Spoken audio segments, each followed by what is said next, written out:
तो सांग मैंने डरीगला बहु दुकान कौन पाई हठात आज बंद कल हाँ दुकान कौन पाई बंद हो गला आज हठात आज तो मु कहनी बाप घर को जावाई टाइम देखो आज बर्तमान टाइम हो देखो 6:10 आज मोर मन गुडे हला एई टाइम रे बो बर्तमान बाप घर को बाहरला आज मोर छुआ नाकी मन गुडे हला बेस करी हाँ तो सांग माने आ पूर्व थर जो मामू घर को जाइए से बो मो सहित चैलेंज मारिक बो को मामू घर को मुझे आपने से भिड देखी आज बो मत नहीं जाऊँ मामू घर को से दिन मु बो को लेकिन जाइए कि आज बो नहीं जाऊँ नहीं जीव तो से आपे निजे आज दुकान बंद कर मु नबार थी तो मु दुकान बंद करी माने बाहर करमी आज सी मत बाहर करना मोठू आगर भी आज रेडी है बाहरी सी तो मु खाली गाड़ी बाहर कर सारी बाप घर को गला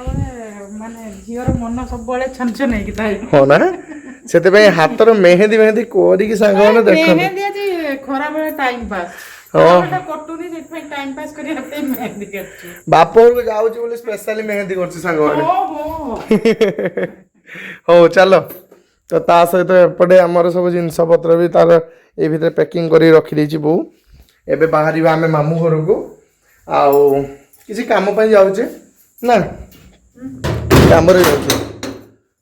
काम टी बुला बुली तमे माने बाहर सब बेले बुलुचो तो आमे घरे बसी बसी हमको बोर लागु सब बेले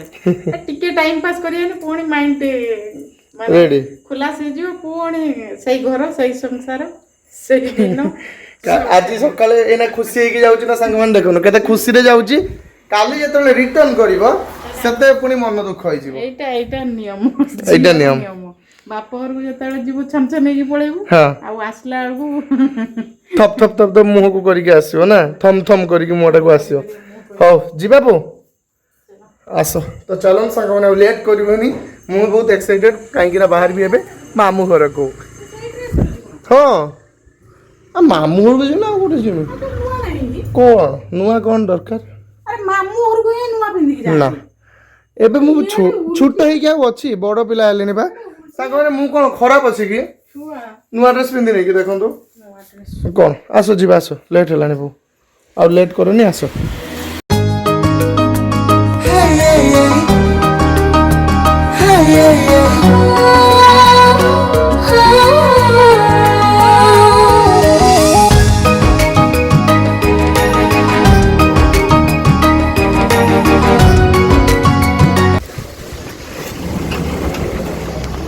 कहाँ थे कहीं ना थे हैं हैं कुआडे गले समस्ते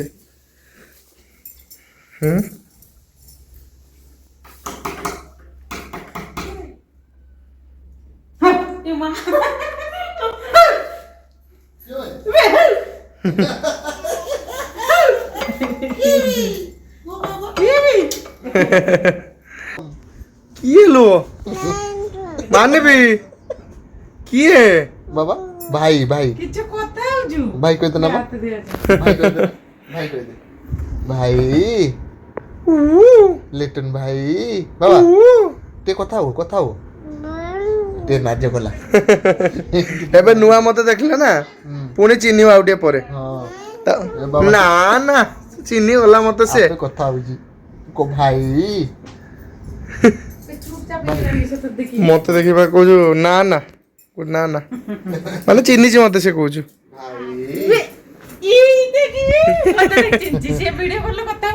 चिन्नी बोला है मत पोल चिन्नी ए छुआ एबे पिता मरे हे कष्ट कथा होतो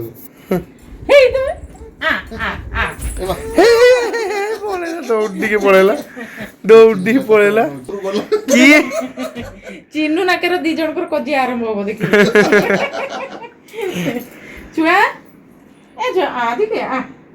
दिके ना लांचो दे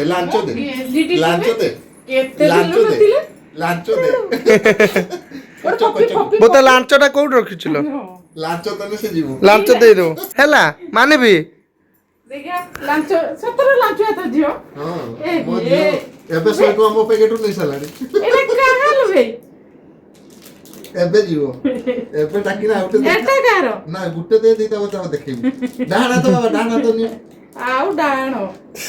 ଆହୁରି ଆହୁରି ଆହୁରି ରଖିଛି କଣ ରଖିଛୁ ଆହୁରି ଏତେ ସବୁ ଜିନିଷ ରଖିଛୁ ନା ବୋଉ ଆମକୁ ଦିଅ ହେ ଭଗବାନ ହଉ ତ ଠିକ ଅଛି ସାଙ୍ଗମାନେ ବର୍ତ୍ତମାନ ଆମେ ଆସି ପହଞ୍ଚିଗଲୁ ମାମୁଁ ଘରେ ଆଉ ସବୁ ବର୍ଷ ପରି ସବୁଥର ପରି ମାମୁଁ ଘରେ ପହଞ୍ଚିଗଲା ପରେ ବର୍ତ୍ତମାନ ମୁଁ ଟିକେ ବାହାରିବି ସାଙ୍ଗକୁ ଦେଖା କରତେ ତାପରେ ପୁଣି ଆସିକି ପହଞ୍ଚିବି ତ ସାଙ୍ଗମାନେ ଏପଟେ ସକାଳୁ ସକାଳୁ ଦେଖନ୍ତୁ ମା ଝିଅ ବର୍ତ୍ତମାନ କେଉଁଥିରେ ଲାଗି ପଡ଼ିଛନ୍ତି କାମରେ ଶାଗ ତୋଳାରେ ଲାଗି ପଡ଼ିଛନ୍ତି ବର୍ତ୍ତମାନ ମା ଝିଅ ଆଉ ପାଗ ସାଙ୍ଗମାନେ ଦେଖନ୍ତୁ ପୁରା ବର୍ଷା ପାଗ ବର୍ତ୍ତମାନ ଆଉ ଏଇ ବର୍ଷା ପାଗରେ ବର୍ତ୍ତମାନ ସେମାନେ ଟିକେ ଏବେ ଶାଗ ଖରାଟେ କରିବେ କ'ଣ କହୁଛୁ ଆଇ ନା ଲୋ ଶାଗ ହଁ ମାଛ କିଣିତେ ପଡ଼ିବ ବୋଲି ତାର ନା ନା କିଣିତେ ପଡ଼ିବ ନା ଏବେ ସେ କହୁଛୁ ଶାଗଠୁ ଭଲ ଜିନିଷ ଆଉ କିଛି ଅଛି ନା କିଛି ନାହିଁ ଲୋ ଭାଇ ଶାଗଠୁ ପୋଡ଼ାପୋଡ଼ିଠୁ ଭଲ କିଛି ନାହିଁ ମାଛ ମାଛ ନାକୁ ଖାଆନ୍ତି ଗୋଟେ ନା ବୋଉ ଏବେ ବି ହିରୋଇନ୍ ଭଳିଆ ଦେଖାଯାଉଛି ତମେ ଦେଖ 20-22 ବର୍ଷ ବେଳକୁ ଭଲ ମୋ ଗୋଡ଼ଟା ଘଷିଦେନା ଭଲ ମୋ ଅଣ୍ଟା ବଥା ହେଲାଣି ଘଷିଦେନା ତ ସାଙ୍ଗମାନେ ମାମୁଁ ଘରେ କେତେ ପ୍ରକାରର ଦେଖନ୍ତୁ ଶାଗ ସବୁ ଚାଷ ହେଇଛି ଏପଟେ ପୁରା ଚାରିଆଡ଼େ ଖାଲି ଶାଗ ଆଉ ତା ସହିତ ଏପଟେ ଲଙ୍କା ଦେଖିପାରୁଥିବେ ପୁରା ଛିନଛିନିଆ ପୁରା ଲଙ୍କା ହେଇଛି କେମିତି ଦେଖନ୍ତୁ ପୁରା ଆଉ ତା ସହିତ ଏପଟେ ବୋଇତାଳୁ ଶାଗ ଆଉ ତା ସହିତ ବାଇଗଣ ଏମିତି ବହୁତ ପ୍ରକାରର ସବୁ ଚାଷ ହେଇଛି ମାମୁଁ ଘରେ ଗଛ ଲଗା ହେଇଛି ଆଉ ବୋଉ ଯେଉଁ ଆସିଛି ଆଜି ଏତେ ଦିନ ପରେ ମାମୁଁ ଘରକୁ ଶାଗ ଲଙ୍କା ବାଇଗଣ ହେରିକା ସବୁ ନେଇଯିବ ବୋଉ ଲଙ୍କା ନିଅନ୍ତିନି ନା ଲଙ୍କା ନିଅନ୍ତିନି ପଇସା ଦେଇକି ବୋଉ ଲଙ୍କା ତୋତେ ନେଇତେ ପଡ଼ିବ ନହେଲେ ଝଗଡ଼ା ଲାଗିବୁ ହାଁ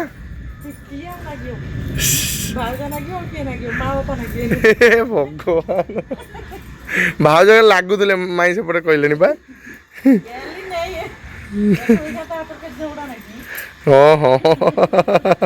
କଥା ତ ତା ସହିତ ଏପଟେ ଦେଖନ୍ତୁ ଆମର କିସ ଶାଗ ଏଇଟା କୁହନ୍ତି ଏଇଟା ବହୁତ କିସ ଶାଗ କୁହନ୍ତି ସୁଜନା ଶାଗ ବି ଏପଟେ ହେଇଛି ପୁରା ଶାଗ ଆଭେଲେବୁଲ୍ ଅଛି ଆଉ ଏଇ ଚାରି ପାଖରେ ଆପଣ ଯେତିକି ବି ଘର ଦେଖୁଛନ୍ତି ସାଙ୍ଗମାନେ ସବୁ ହେଉଛି ମାମୁଁ ଘର ବୋଉର କକାଙ୍କ ଘର ବୋଉର ବଡ଼ ବାପାଙ୍କ ଘର ସବୁ ମାମୁଁ ଘର ସବୁ ଶାଗ ନେଇ ଚାଲ ବୋଉ ସବୁ ଶାଗ ନେଇଯା ହଁ ନା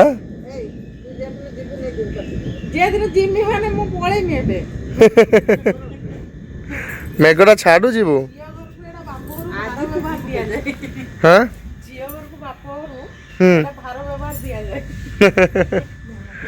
ପାଗଟା ସାଙ୍ଗମାନେ ଦେଖନ୍ତୁ କେମିତି ପାଗ ପୁରା ବର୍ଷା ପାଗ କେମିତି ପୁରା ହେଇଛି ବର୍ତ୍ତମାନ ବର୍ଷା ପାଗ ଘଡ଼ଘଡ଼ି ବି ମାରୁଛି ଆଉ ବହୁତ ସୁନ୍ଦର ଲାଗୁଛି ସାଙ୍ଗମାନେ ପାଗ ମାମୁଁ ଘରେ ପୁରା ଅଲଗା ପ୍ରକାର ପାଗ ହେଇଛି ଆଉ ସେଇ ପାଗରେ ବର୍ତ୍ତମାନ ଶାଗ କଟେଇବା ପାଇଁ ସକାଳୁ ସକାଳୁ ଏପଟେ ବୋଉ ଆଉ ଆଈ ଆସିଛନ୍ତି ବର୍ତ୍ତମାନ ଶାଗ ତୋଳିବା ପାଇଁ ତ ଠିକ୍ ଅଛି ତାଙ୍କୁ ଆମେ ଡିଷ୍ଟର୍ବ କରିବାନି ତାଙ୍କ କାମରେ ସେମାନେ ଲାଗନ୍ତୁ ମୁଁ ବର୍ତ୍ତମାନ ଚାଏ କି ରେଷ୍ଟ କରିବି କାମ ବହୁତ ହେଇଗଲା ମୋର ହେ ଭଗବାନ କହୁଛୁ କାମ ବହୁତ ହେଇଗଲା ତୁ ଯା ରେଷ୍ଟ ନେ ଏବେ ତ ମାମୁଁ ଘରେ କମେଣ୍ଟ ବାକ୍ସରେ ମୋତେ କମତି ଦେଉନୁ ନା ହଁ ଆସ ଆସ ବର୍ଷା ପକେଇଲା ପଳେଇ ଆସ